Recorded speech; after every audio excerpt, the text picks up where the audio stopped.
Yeah. Okay. On days like today, it can be a little tough to get everything from one session to the next. I don't have any in between time, so it can be a little tough sometimes. Okay, so Yeah. this is from you, huh? Yes. Yeah. Okay. And I understand you switch classes, is that right? Yeah. So I'm just taking normal geometry next semester. Well, good for you. You got rid of that teacher. It's a different teacher, right? Yes.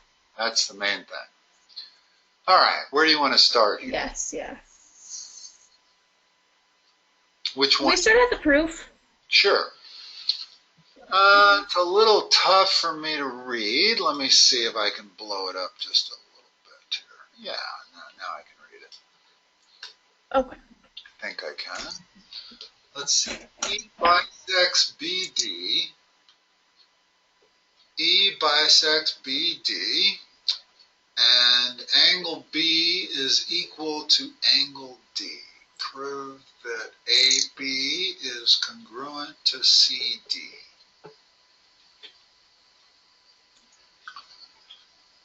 Okay, let me get my drawing tablet out here. Make it a little easier.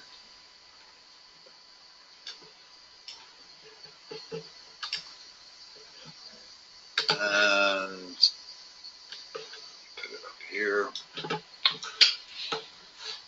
So let's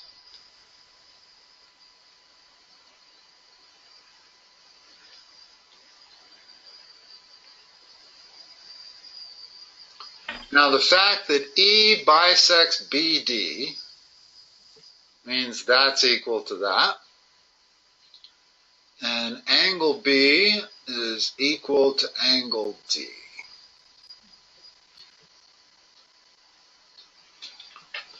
All right, if we look at our proof, the first one is given. 1 and 2 are both given. Second one says BE equals DE. How come there's numbers over here? Yes. Yeah. Ah, that's what angle, oh, I see. So we have to choose from 22. Wow. Yeah. They do make it easier, don't they? Yeah. Okay, so y is BE equal to DE.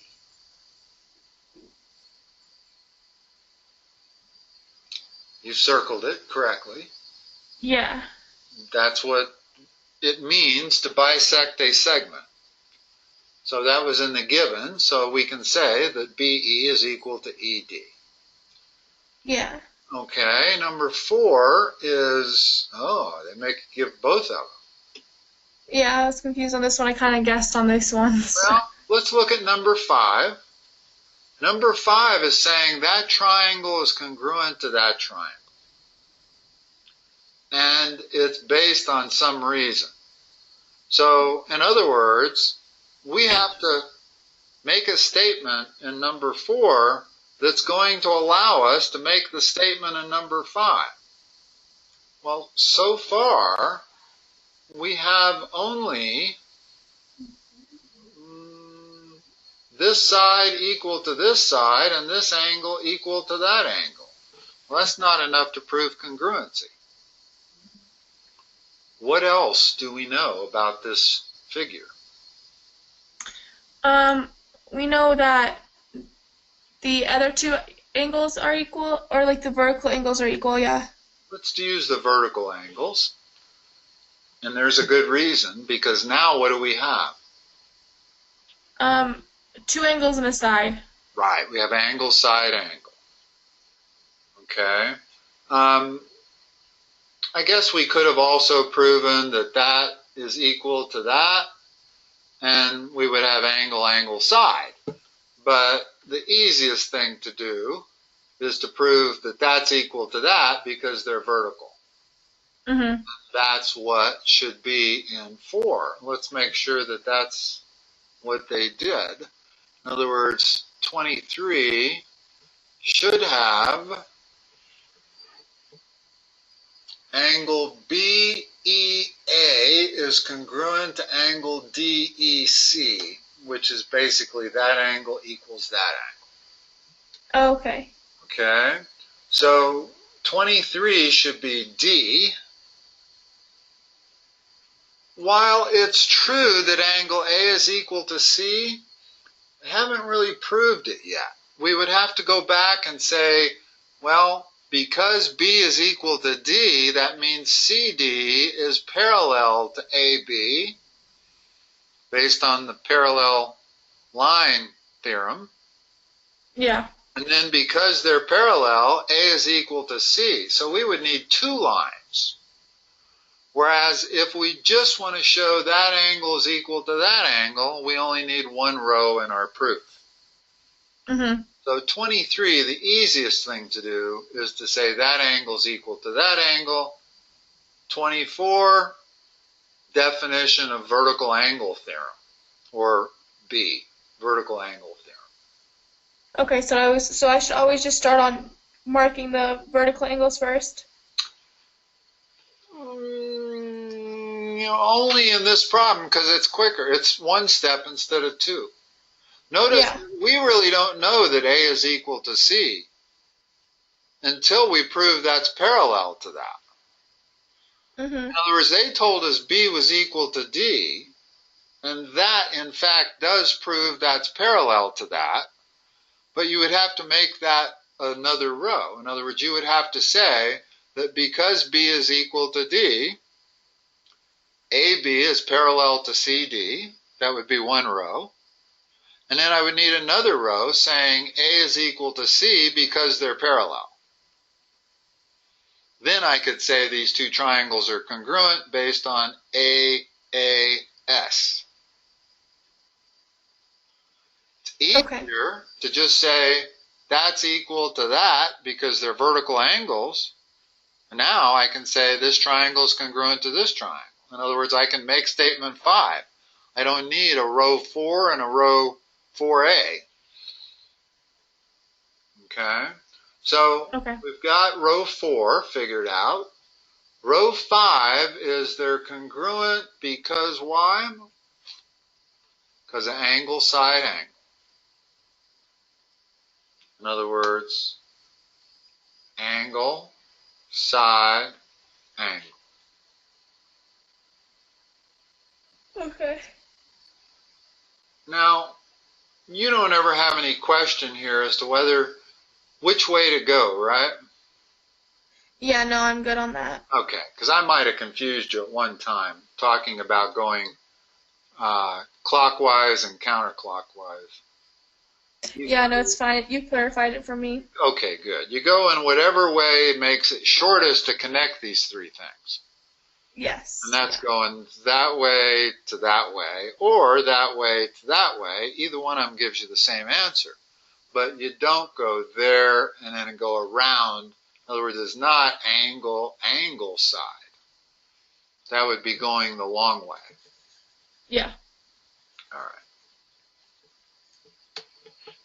So we got 25, and finally we can say AB is congruent to CD by CPCTC.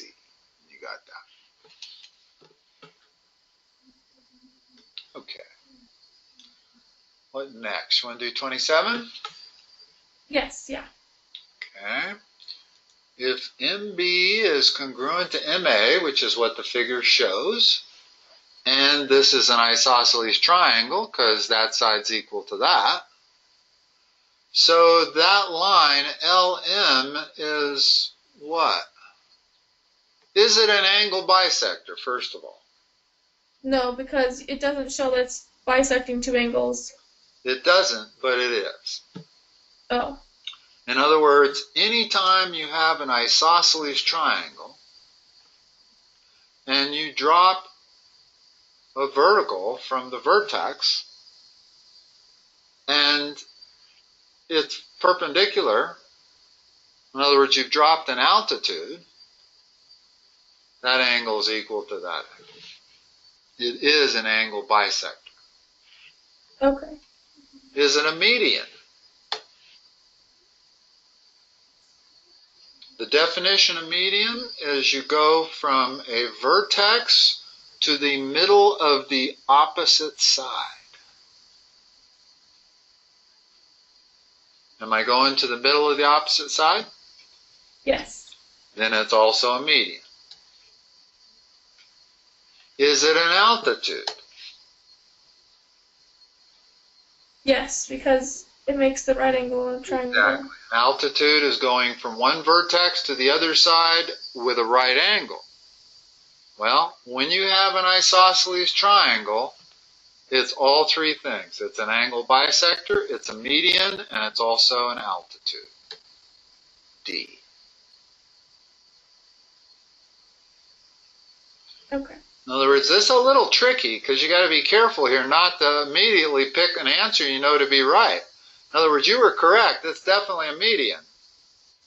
And my last student, I immediately said it was a median and went to go on, and then I realized, oh, the answer is D. That's because there's three correct answers. Yeah. And I'm usually not looking for three correct answers. So you got to be a little careful with multiple choice and immediately choosing something that you know is right, because they can always throw in these tricky ones like this one. Mhm. All right. Okay, then I'm good on this sheet. I just have a few other questions that they're not pictures, it's just questions that I have. Okay. So I'm confused on how to find on a proof if like one of the reasons is CP/CTC. Uh-huh. I know it means congruent parts of like congruent triangles, but I don't really know when to use it. Okay.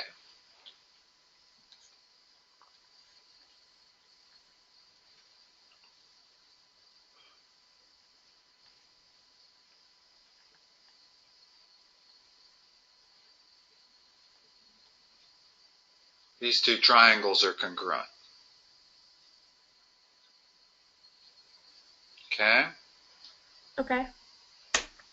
Congruent parts of congruent triangles, excuse me, it's actually corresponding parts of congruent triangles are congruent. This first C is corresponding. Well, if I label this A, B, C, and this one X, Y, Z, AB, what's the corresponding part for AB? ZX. Correct. So AB would be congruent to ZX because corresponding parts of congruent triangles are congruent. Okay. Okay? In other words, your congruent triangles won't always be oriented properly. In other words, they won't always look exact. I rotated this one like by 90 degrees almost. Just so you wouldn't be able to immediately tell what the corresponding parts are. Yeah.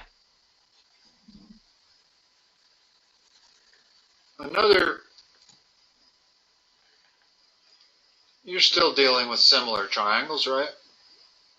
Yes, yeah. If you take any right triangle and you drop an altitude from the vertex containing the right angle to the other side, making a right angle there, you create three similar triangles. In other words, this triangle is similar to that triangle, and both of them are similar to the big triangle. Always, no matter what kind of right triangle you have. The difficult is finding which are the corresponding parts. Yeah. Okay? That's what Yeah, and that's where you're having the difficulty. It's not hard if they're lined up perfectly. Well, I'm going to make this a little different, just because it'll be easier to find the corresponding parts. If I draw it like this, I'm going to erase this one. So we know we have three similar triangles. The question is, which are corresponding parts? Well, is angle B and C the same? Or No. are angle B and C the same? Oh, one's bigger than the other, right? Yes, yeah. Which is the smaller one? C. Okay, I'm going to give it one curve. Now, if I know that this triangle, ADC, is similar to ADB, what's the corresponding parts, though? Well, this is the small angle in ADC, right? Mm-hmm. What's the small angle in ADB? A. This one right here. Okay? So, in order to find corresponding parts, I look to the side that is opposite my smallest angle, that's that side, and the side that's opposite my smallest angle over here, and it's not correct to put dashes through both because that indicates they're congruent, but those are the corresponding sides of these two similar triangles. In other words, the ratio between AD and BD is constant. It's the same as the ratio of the hypotenuse of the bigger one, AC, to the hypotenuse of the smaller one, AB. In other words, you can always find the corresponding part by locating the shortest angle in the triangle.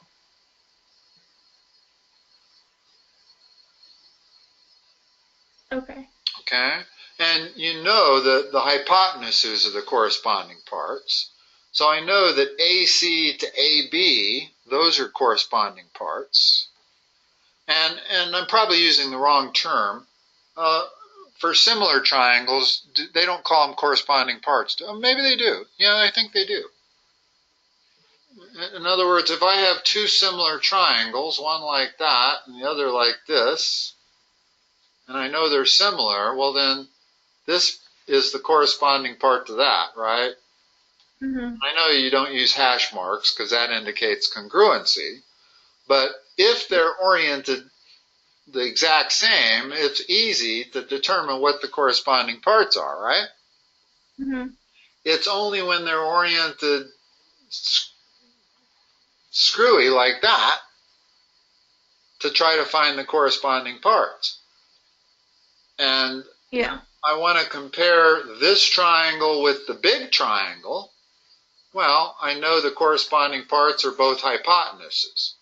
So the hypotenuse of the big triangle is BC. So BC is to AC is the relationship of the big triangle to this middle triangle. Okay. Yes. You always know the hypotenuses are the corresponding parts between similar triangles if they're both right triangles. But this is the best example I can think of that is really difficult to tell which parts are corresponding. Yeah, no, that helped. Yeah, and I've always found that the way to do it is to find the angles. And that's why I didn't want to draw it like this, because that's too much of an isosceles right triangle. And now I can't even tell which is the smallest angle. Yeah. So I wouldn't know whether this angle, it might be this angle here, but it isn't. Whenever you take this right triangle and drop a altitude, this is always similar to that, but it's almost never that that is the same as that. Mm-hmm. One of them is going to be bigger and one of them is going to be smaller. They're complementary. So unless they're equal, they're not, it would have to be an isosceles right triangle for them to be equal. Okay. You can usually find the smallest angle or the largest angle. Either one works. the largest angle also gives you the side opposite that is going to be the corresponding side to the largest angle of the other triangle. Okay. And then I have one more question Okay. for tonight. Uh-huh. I'm confused on how to find the midpoint of 2 points. So here, I'll give you an example that I have. So, -2 and 4, and -4, my bad, -4. And then, 6 and -2.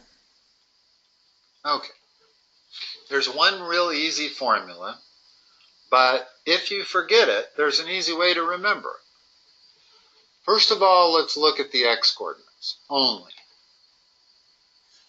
What I want is a point that's halfway between my two x-coordinates. There's -2, there's 6. How do I find the point that's halfway in between? You subtract 6 by 2, -2. Add the two numbers and divide by 2. Oh, okay. What do you get? -4. No, if you add -2 and 6, you get 4. Yeah, okay, so my bad, so 2. Divide that by 2, so is that the midpoint? Well, it's 4 units from there to there, 4 units from there to there. So if you put a number line, you can always find the midpoint, right? Mm-hmm. But you get it by adding that to that and dividing by 2. That's the simple way to get it. Okay, which one comes first? Does x1 come first or x2? Doesn't matter if you're adding them. Okay. I can add 6 plus a -2, or I can add -2 plus 6. Okay. I get 4 either way. If I was subtracting them, it makes a difference which way I'm going. But I'm not. I'm adding them always when I'm finding midpoints. So, Yeah. the x midpoint is 2. What's the y midpoint? So the y midpoint would be -4 plus -2. It would be -2. Is that halfway between Yeah. those 2 points? Like -3. My bad. Okay. And when you added them, you got -6, right? Yes. Yeah. Divided by 2 is -3. So that's by far the easiest way to do it, is just to add the two numbers and divide by 2. But if you ever forget, just put it on a number line. There's -4. There's -2. Well, it's pretty easy to find the midpoint. Yeah. But not as easy as it is to just add the two numbers and divide by 2. Yeah, that makes sense. Okay, anything else? Nope, that was the last question I had. Okay, well, I will let you go then. And All right, thank you, David. apologize for being a little late. Oh, don't worry about it. You're totally fine. Okay, Kristen. Have a good one. I'll talk to you. When are we scheduled? On Wednesday? Wednesday. Wednesday at 7. Yes, yeah. Well, I might even be a minute or two late for that, but I can go a little bit longer. Okay. It's just I got 6 in a row there, and I'll try to get out of each one on time and into the next one, but it's hard to do. Yeah, don't worry about it. All right. Talk to you later. All right, thank you.